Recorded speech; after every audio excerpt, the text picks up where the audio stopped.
স্বপ্ন মরে গেলে বাঁচে। কতটা ভাব গাম্ভীর্য একটি লাইন। লেখক আখতারুজ্জামান ইলিয়াস লিখে গিয়েছিলেন তার উপন্যাসে এমনই একটি কথা, যেখানে তিনি উপলব্ধি করাতে চেয়েছিলেন মানুষের অস্তিত্ব কতটা ক্ষীণ হলেও তার স্বপ্নগুলো কিন্তু বেঁচে থাকে যুগ থেকে যুগে, জন্মান্তর থেকে জন্মান্তরে, শতাব্দী থেকে শতাব্দী জুড়ে। স্বাগত জানাচ্ছি আজকের প্রাণের বইমেলায়। আজকে আমরা কথা বলবো লেখক আখতারুজ্জামান ইলিয়াসকে নিয়ে। তিনি তার লেখনের জীবনে খুব অল্প লিখেছেন মাত্র 2টি উপন্যাস, 5টি গল্পগ্রন্থ এবং 1টি প্রবন্ধ। এই যে অল্প লেখার মাঝেও মানুষের মনে জায়গা করে নেওয়া, মানুষের মাঝে চিরজীবন বেঁচে থাকার যে একটি উপলব্ধি তিনি রেখে গেছেন। তার সেই অল্প কথায় যে সংগ্রাম, যেই শক্ত লেখনী তিনি দেখিয়েছেন, তার সেই অল্প কথার মধ্যে তিনি বোঝাতে চেয়েছিলেন সমাজ ব্যবস্থা, তিনি সংগ্রামের কথা লিখে গেছেন, সেগুলো কিন্তু মানুষের মনে জায়গা করে নিয়েছে। আজও আমরা তাকে নিয়ে কথা বলি, কিভাবে শব্দ চয়নের মাধ্যমে, কিভাবে অল্প কথায় সাবলীলভাবে মানুষের মনে জায়গা করে নেওয়া যায়, সেটিই তিনি দেখিয়েছেন। তিনি তার এই অল্প কিছু লেখা দিয়েও মানুষের মনে যেমনটি জায়গা করে নিয়েছেন, তেমনি জিতে নিয়েছেন পুরস্কারও। তিনি জিতে নিয়েছিলেন বাংলা একাডেমি সাহিত্য পুরস্কার, এমনকি তিনি অমর 21-এর যেই আমাদের বইমেলায় আজ আমরা দাঁড়িয়েছি, সেই 21শে পদকেও কিন্তু তিনি ভূষিত হয়েছেন। তার লেখনী নিয়ে বলতে গেলে তিনি কিন্তু বর্তমান যে আমাদের সমাজ ব্যবস্থা, যে প্রেক্ষাপট, সেই প্রেক্ষাপট নিয়ে লিখেন। তার উপন্যাস নিয়ে যদি আমরা একটু কথা বলি, তিনি লিখেছিলেন মাত্র 2টি উপন্যাস। তার মধ্যে অন্যতম উপন্যাস একটি হচ্ছে চিলেকোঠার সেপাই, যেখানে উঠে এসেছে একজন সংগ্রামী তরুণের গল্প, যিনি অন্যায়ের বিরুদ্ধে কথা বলেছিলেন, অন্যায়ের বিরুদ্ধে মাথা উঠে কিভাবে দাঁড়ানো যায়, কিভাবে অন্যায়ের প্রতিবাদ করা যায়, সমাজের প্রচলিত প্রথা ভেঙে কিভাবে মাথা উঁচু করে দাঁড়ানো যায়, সেই কথা তিনি বলেছেন। তেমনি তার আরও একটি উপন্যাস যেটি রয়েছে খোয়াবনামা, সেই খোয়াবনামাতে তিনি আবার দেখিয়েছেন কিভাবে গ্রামীণ জীবনের সাথে লড়াই করে বেঁচে থাকা যায়। আমাদের বাংলার গ্রামীণ জীবন কতটা সহজ সরল, কতটা সাবলীল, সেই কথাকেও কিন্তু তিনি তুলে ধরেছেন। তার লেখনের মাধ্যমে তিনি সবার মনে যেমন জায়গা করেছেন, তেমনি তার লেখার প্রতিটি ছাপ কিন্তু বর্তমানে যারা লিখছেন তাদের লেখার মাঝেও পাওয়া যায়।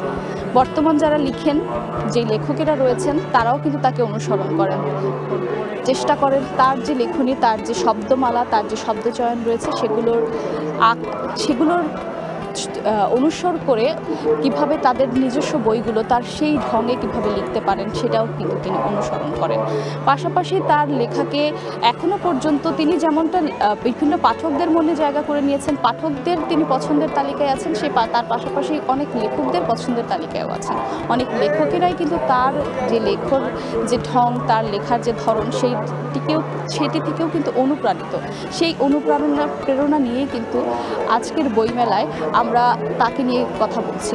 এই যে অল্প কিছু বইয়ের মাধ্যমে মানুষের মনের মধ্যে জায়গা করে নেওয়া, মানুষের মনের মাঝে তার লেখার যে ছাপ ফেলে যাওয়া, তার লিখে যাওয়া সেই বইগুলো, সেই উপন্যাসগুলো কিন্তু এখনও সমানভাবে প্রাসঙ্গিক। সেই যে আন্দোলন, সেই যে সমাজের বিভিন্ন অন্যায় অবিচারের বিরুদ্ধে মাথা তুলে দাঁড়ানোর যে কথা, সেই কথাগুলো কিন্তু আজও এখনও সমানভাবেই এই বাংলার মাটিতে প্রাসঙ্গিক হয়েছে। আমরা যদি বারবার ফিরে ফিরে তাকাই আমাদের ইতিহাসের দিকে, আমরা বারবার সেই অন্যায়ের বিচারের কিন্তু চেয়েছিলাম এবং বারবার সে অন্যায়ের বিরুদ্ধে মাথা উঁচু করে দাঁড়িয়েছে। তার উপন্যাস থেকে শুরু করে তার গল্পগ্রন্থগুলোর মধ্যেও কিন্তু সেভাবেই ফুটে উঠেছে। রাজনীতি থেকে শুরু করে বিভিন্ন সামাজিক যে ইস্যুগুলো রয়েছে, সেগুলো নিয়েও কিন্তু তিনি লিখেছেন অল্প কিছু কথার মাধ্যমে। তাকে নিয়ে আরও কথা হবে, তার লেখা নিয়ে আরও কথা হবে। বইমেলার আজকের বিষয় তিনি তার আখতারুজ্জামান ইলিয়াসের সাহিত্যে যে আমাদের জীবনের কতটা রং ঢং মিশে আছে, সেগুলো নিয়েও আজ কথা হবে। আমরা আরও তাকে নিয়ে কথা বলবো। তাকে নিয়ে কথা বলতে আমাদের এই প্রাণের মেলায় কিন্তু এই মুহূর্তে আমার আরেক সহকর্মী উপস্থিত আছেন, মার্জিয়া শ্রেয়া। আমি যাচ্ছি তার কাছে।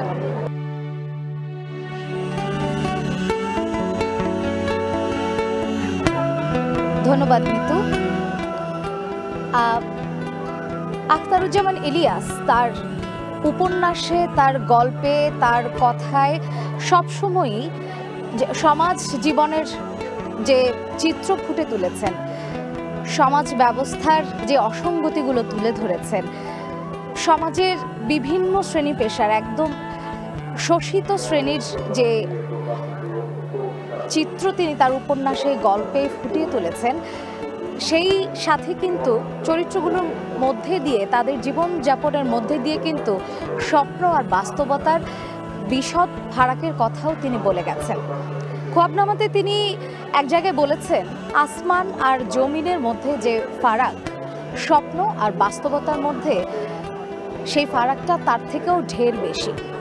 এই যে স্বপ্ন আর বাস্তবতার মধ্যের একটি পার্থক্যকে এত সুন্দর একটি উদাহরণ দিয়ে পাঠককে তিনি বুঝিয়েছেন, সেই সাথে কিন্তু সাধারণ মানুষের জীবনাচরণও এই কথাটির মধ্যে দিয়ে তিনি বলতে চেয়েছেন। আখতারুজ্জামান ইলিয়াস তার জীবদ্দশায় খুব অল্প কিছু রচনা রেখে গেছেন ঠিকই, কিন্তু তার মধ্যে যে মাহাত্ম্য রেখে গেছেন, যে গল্প তিনি বলে গেছেন, যে রূপক তিনি বলে গেছেন, যে কৌতুক বোধ তিনি তার লেখার মধ্যে দিয়ে গেছেন পাঠককে, তা আজও তাকে স্মরণীয় করে রেখেছে। স্বল্পপ্রজ এই লেখক তার লেখনীতে প্রতিবারই রাজনৈতিক বিষয়গুলোকে, রাজনৈতিক প্রেক্ষাপটকে শৈল্পিক যে মাত্রা দিয়েছেন তা অসাধারণ, অসামান্য। আখতারুজ্জামান ইলিয়াসের সাহিত্যে জীবনের অস্তিত্ব এভাবেই খুঁজে পাওয়া যায়। আখতারুজ্জামান ইলিয়াসের এই রচনার ভিতরে সাহিত্যে জীবনের অস্তিত্ব আর কিভাবে খুঁজে পাওয়া যায় সে বিষয়ে আরও আলোচনা করতে আমাদের সাথে এই মুহূর্তে উপস্থিত আছেন কথা সাহিত্যিক, ঔপন্যাসিক সকৃত নোমান। আমরা তাকে আহ্বান জানাচ্ছি। আপনাকে স্বাগত। অনেক ধন্যবাদ। ভালো আছেন আশা করি। আখতারুজ্জামান ইলিয়াসের সাহিত্যে জীবনের যে অস্তিত্ব খুঁজে পাওয়া গেছে, তিনি সাধারণ মানুষের যে চিত্রায়ন ফুটিয়ে তুলেছেন, তিনি যে, আমি যদি একটু চরিত্রের নাম ধরে বলি, মজিদ কিংবা জমিলা কিংবা ওসমান গনি, যাকে রঞ্জু নামেও বলা হয়েছে, এই যে চরিত্রগুলোকে তিনি ফুটিয়ে তুলেছেন তার উপন্যাসের গল্পের মধ্যে, সেই জায়গাটাকে আপনি কিভাবে দেখেন? এই বর্ণনাগুলো আপনার কাছে কেমন? অনেক ধন্যবাদ। আপনি যে মজিদের কথা বলেছেন এবং জমিলার কথা বলেছেন, এটা আখতারুজ্জামান ইলিয়াসের চরিত্র নয়, চরিত্রগুলো সৈয়দ ওয়ালিউল্লাহর লাল সালু উপন্যাসের। আখতারুজ্জামান ইলিয়াসের উপন্যাসের নাম খোয়াবনামা। খোয়াবনামা এবং লাল সালুর মধ্যে ফারাক আছে। লাল সালু হচ্ছে সৈয়দ ওয়ালিউল্লাহর, আখতারুজ্জামান ইলিয়াস হচ্ছে খোয়াবনামা, চিলেকোঠার সেপাই, দোজগের ওম, কিংবা সংস্কৃতে ভাঙা সেতু তার বিখ্যাত প্রবন্ধ। আমরা যদি বাংলাদেশের উপন্যাসিকদের একটা তালিকা তৈরি করি, সেই তালিকার মধ্যে আমরা নিঃসন্দেহে আখতারুজ্জামান ইলিয়াসকে প্রথম দিকে রাখতে হবে আমাদেরকে। কারণ উপন্যাস একটি শিল্পকর্ম। যেমন ধরুন চিত্রকর্ম যিনি আঁকেন, চারুশিল্প, সেটা একটা শিল্পকর্ম। কথা শিল্প কিন্তু একটা শিল্পকর্ম। শুধুমাত্র কাহিনী বর্ণনা করা কিংবা গল্পটা শুনিয়ে দেওয়া, এটা কিন্তু কথা সাহিত্য বা কথা শিল্প ঠিক হয়ে ওঠে না। তো কথা শিল্প হয়ে ওঠার জন্য যে শর্তগুলো লাগে, সেই শর্তগুলো শতভাগ পূরণ করেছেন আখতারুজ্জামান ইলিয়াস। যেমন আপনি যখন খোয়াবনামা উপন্যাস পড়বেন, খোয়াবনামা পড়ার সময় দেখবেন যে কাতলাহার বিল অঞ্চলের মানুষরা বা বগুড়া অঞ্চলের মানুষরা যে ভাষায় কথা বলে, সেই সব শব্দগুলো কিন্তু খোয়াবনামার ন্যারেশনে, বর্ণনায় ঢুকে যাচ্ছে। এবং ওই অঞ্চলের মানুষদের মুখের ভাষার যে ভঙ্গিমা, যে স্টাইল, যে আঙ্গিক বা যে আদ্রা, সেই স্টাইলটা কিন্তু তার উপন্যাসে ঢুকে যায়। একেবারেই মোলায়েম ভাষা, একেবারেই মাটি ভর্তি ভাষা, মাটি লগ্ন ভাষা। কিংবা আপনি যখন চিলেকোঠার সেপাই পড়বেন, পুরান ঢাকার একটা জায়গা থেকে, একটা বাসা থেকে উপন্যাসটা শুরু হয়, তখন আপনার কাছে মনে হবে যেন আমি পুরান ঢাকা থেকেই উপন্যাসের যাত্রাটা শুরু করলাম। যেমন খোয়াবনামা পড়ার সময় মনে হয় যেন আমি কাতলাহার বিল থেকেই তমিজের বাপ কিংবা কুলসুম, তমিজের সৎমা, এদের সঙ্গেই আমি জার্নিটা শুরু করেছি। আবার চিলেকোঠার সেফায় যখন আপনি পড়বেন, মনে হচ্ছে না আমি পুরান ঢাকা থেকে আমার জার্নিটা শুরু করেছি। তার মানে হচ্ছে কথা শিল্পকে শিল্প করে তোলার জন্য যে রসদের প্রয়োজন হয়, সমস্ত রসদগুলো জানতেন, তার হাতে ছিল আখতারুজ্জামান ইলিয়াসের হাতে। তিনি তার সার্থক ব্যবহার তিনি তার উপন্যাসে এবং ছোট গল্পে করতে সক্ষম হয়েছেন। আমাদের যে পথ নির্দেশনা, তার পরবর্তীকালের যে সকল উপন্যাসিক আসছেন, তারা কিন্তু কোনোভাবেই আখতারুজ্জামান ইলিয়াসকে, হ্যাঁ নিশ্চয়ই তাকে অতিক্রম করেই কোনো একটা জায়গায় যাবেন, কিন্তু তাকে অস্বীকার করে যাওয়ার কোনো সুযোগ তিনি রাখেননি। তিনি লিখেছেন কম, দুটো উপন্যাস, অল্প কিছু ছোট গল্প, কিছু প্রবন্ধ। তার সারা জীবনে তিনি আড্ডা পছন্দ করতেন, অনেক বেশি আড্ডা দিতেন। অধ্যাপনার পাশাপাশি তিনি আড্ডায় বিপুল সময় অতিবাহিত করেছেন। আমার কাছে কেন যেন মনে হয় তার জীবন সম্পর্কে আমরা যতটুকু জানি, তিনি যদি আড্ডা অত বেশি না দিতেন, হয়তো তিনি আরও বেশি উপন্যাস আমাদেরকে উপহার দিতে পারতেন, আরও ছোট গল্প আমাদেরকে উপহার দিতে পারতেন। আচ্ছা, এই জায়গায় ছোট্ট করে একটু জানতে চাইবো, তিনি যে স্বপ্ন এবং বাস্তবতার পার্থক্যের কথা চিলেকোঠার সেপাই এবং খোয়াবনামায় বলেছেন, আপনি একজন ঔপন্যাসিক বা গল্পকার হিসেবে তার ওই পার্থক্যটাকে কিভাবে দেখেন? না, আমি তো তার তো একটা নিজস্ব আঙ্গিক আছে, তার নিজস্ব বলার ঢং আছে। আমি এই একটি দৃষ্টান্ত প্রায় দিয়ে থাকি যে তার কিভাবে আমরা সবসময় উপন্যাসে যৌনতা, যেহেতু যৌনতা মানব জীবনের একটি অন্যতম অনুষঙ্গ, এটা উপন্যাসিকরা গল্পকাররা নানাভাবে আনেন, কিন্তু ইলিয়াসের আনাটা অনেক চমৎকার, দারুণভাবে তিনি আনতে পারেন। যেমন আমরা যখন দেখি তুমি যে এই জায়গায় আমরা এই প্রসঙ্গে আরো আলোচনা করব, তার আগে আমরা এখন একটি ছোট্ট বিরতিতে যাচ্ছি। আখতারুজ্জামান ইলিয়াসের সাহিত্যে জীবনের অস্তিত্বের যে মহিমান্বিত বর্ণনা পর্যায়ে দেখেছে পাঠক, সেই বর্ণনা বা সেই ব্যাখ্যা, সেই চিত্রায়ন এবং যে কথাগুলো সক্রিত নোমান আমাদের অতিথি কিছুক্ষণ আগে বলছিলেন, এ বিষয়ে আমরা আরও কথা বলবো, আরও আলোচনা করব।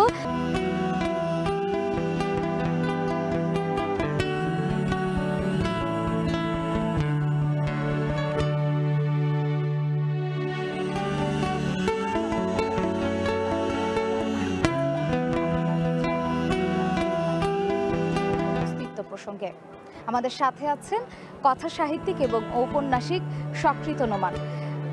আমরা যে বিষয়টি নিয়ে কথা বলছিলাম একটু আগে, যে স্বপ্ন আর বাস্তবতার পার্থক্য, আখতারুজ্জামান ইলিয়াসের বর্ণনা থেকে আপনি কিভাবে দেখেন, সেই প্রসঙ্গে আবারও যাচ্ছি। আমি যে প্রসঙ্গটি বলছিলাম, আখতারুজ্জামান ইলিয়াসের উপন্যাসে যৌনতার প্রয়োগ, আমি এ নিয়ে অনেক লিখেছি, বলেছিও।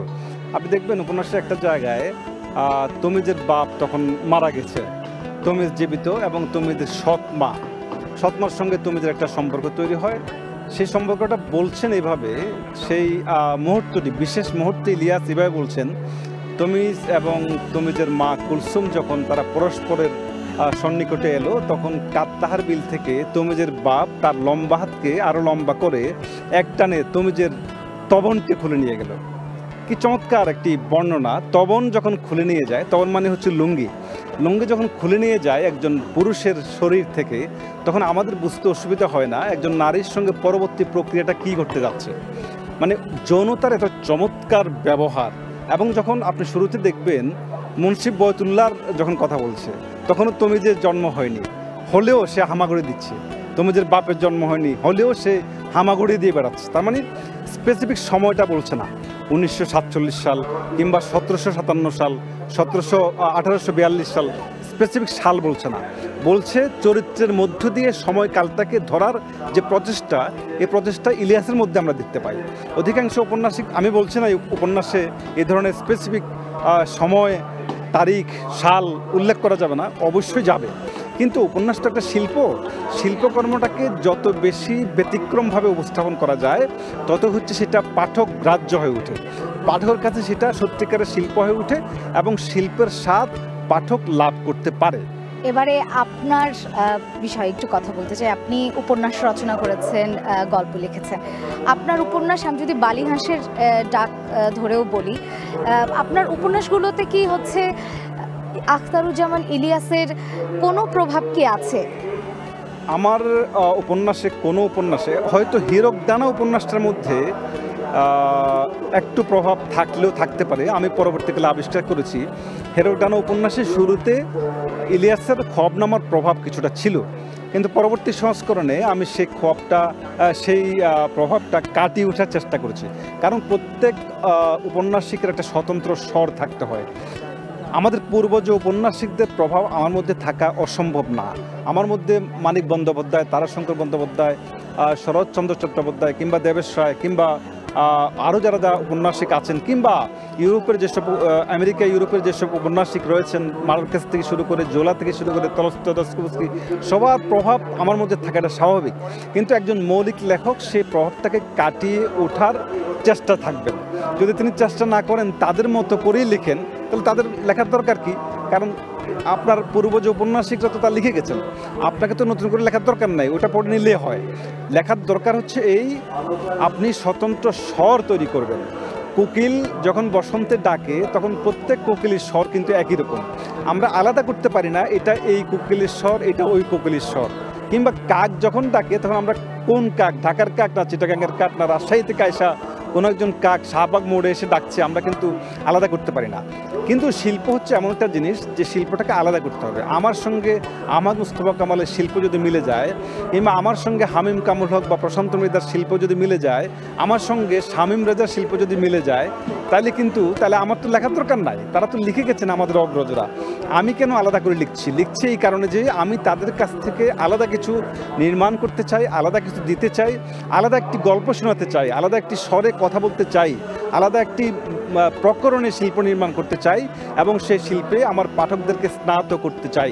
নিঃসন্দেহে আখতারুজ্জামান ইলিয়াস তার স্বতন্ত্র বৈশিষ্ট্য, স্বতন্ত্র স্বরের কারণে একটা যোগের পর যোগ তার পরবর্তী প্রজন্মকে প্রভাবিত করে যাবেন এবং ওই প্রজন্ম প্রভাবিত হয়ে নিজস্ব স্বর যখন খুঁজে পাবে সেই স্বর থেকে নিজেকে আবার মুক্ত করতে পারবেন বলে এটা। আমি ছোট্ট করে আরেকটি প্রসঙ্গ নিয়ে কথা বলতে চাই।